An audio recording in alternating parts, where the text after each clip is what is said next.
good, productive people? I'm Zeemzilla, and in today's video, I'm going to be sharing with you one of the key things that will help you grow as a person. So pay attention and take some notes because I'm about to drop some valuable knowledge for y'all. So guys, the key to personal growth is to step outside your comfort zone. Now, I say this and it sounds easy, but it's actually not. But it is a very, very effective tool to grow as a person. You know, think of the last thing that you've done that has made you uncomfortable. And then I'd like you to think about how you felt after doing that thing. You know, it's a rush because it's something that you're not used to. You know, we like to remain within our comfort zones because that is where we feel safe and we feel as though we're in control. You know, we're confident in ourselves in those situations that we are all like comfortable with. So the key to success and to growing more as a person is to force yourself to step out your comfort zone, because when you step out your comfort zone, you will be exposed to the unknown, you know, and this is where you can continuously grow as a person. Now, when you step out of your comfort zone and you get comfortable being uncomfortable, your comfort zone actually expands. So you're actually growing your comfort zone. You're expanding it whenever you step out of it, because when you take that next step, you know, when you challenge yourself, you become comfortable doing something that you previously were not comfortable doing. And that right there is a sign of personal growth. You stepping out of your comfort zone is what allows you to learn something new and develop yourself as a person. So now I'm going to be sharing with you 3 ways to step outside of your comfort zone. 1, I'd like you guys to write out some things that you may have doubts about or some things that you're anxious to try. You know, write out a list of things that you're afraid to do. Step 2 would then be to examine that list and prioritize which one of those things you think would bring you the most personal growth. And step 3 would be to implement action in order to become more comfortable with doing that thing.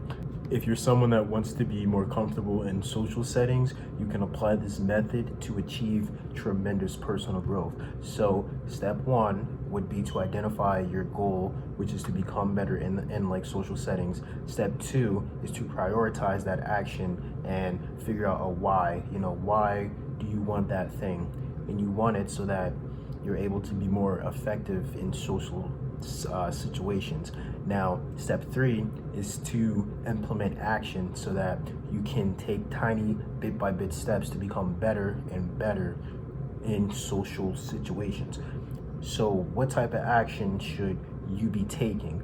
Now, this is a great question because the answer is you should be you should figure out how comfortable you are in a social setting, and then you should think of ways to challenge yourself in a social setting. I have experience with this because I've actually practiced it myself.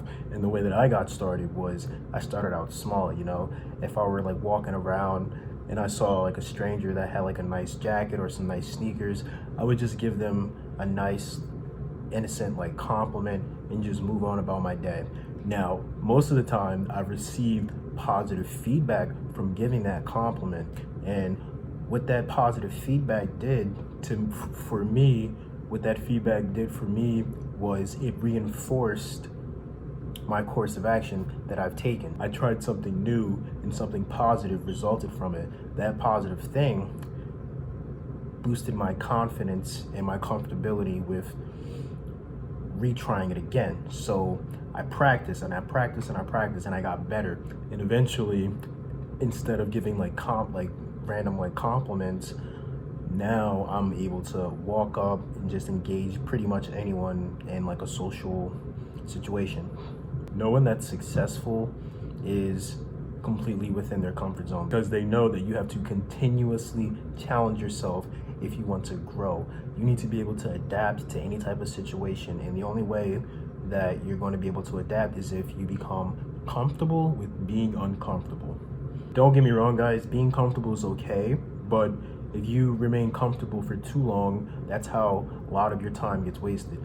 let's say, for example, imagine if you were comfortable with a stable job, but you like hated it, but it paid for your living expenses, so you just decided to deal with it. Next thing you know, 5-10 years fly by and you are literally comfortable in the same spot as you were a decade ago. That is one of the effects of remaining in your comfort zone for too long. If you remain in a stagnant state like that, then you become lethargic.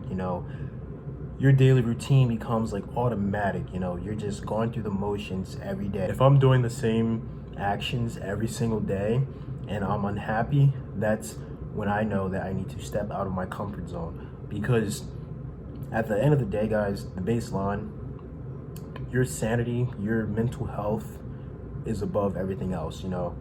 And if you remain in your comfort zone for too long, you will become lethargic and perhaps even depressed with the life that you're living. That's why you need to continuously challenge yourself to try new things, to try to become a better version of yourself.